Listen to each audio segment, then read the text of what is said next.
আসসালামু আলাইকুম ভিউয়ার্স, জানিয়ে দিব আগামীকাল ১১ই মে সোমবার সন্দ্বীপ নৌপথে ফেরি ও শিপ চলাচলের সময়সূচি। আবহাওয়া অনুকূলে থাকার সাপেক্ষে নির্ধারিত সময় অনুযায়ী যান চলাচল করবে বলে সংশ্লিষ্ট সূত্র জানিয়েছে।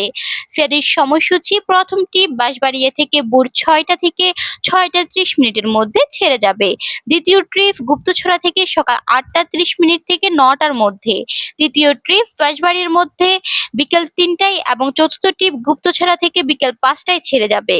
এছাড়া শিবমালঞ্চ গুপ্তছড়া থেকে সকাল ৭টায় এবং বাঁশবাড়িয়া থেকে সকাল ৯টায় চলাচল করবে। যাত্রীদের নির্ধারিত সময়ের পূর্বেই ঘাটে উপস্থিত থাকার জন্য অনুরোধ জানানো হয়েছে। এছাড়াও সাগর শান্ত থাকলে কুমিরা ও গুপ্তছড়া নৌ রুটে স্পিড বোট চলাচল করবে। সার্ভিস বোট এবং মালের বোটও চলাচল করবে। ধন্যবাদ, সবাই শেয়ার করবেন।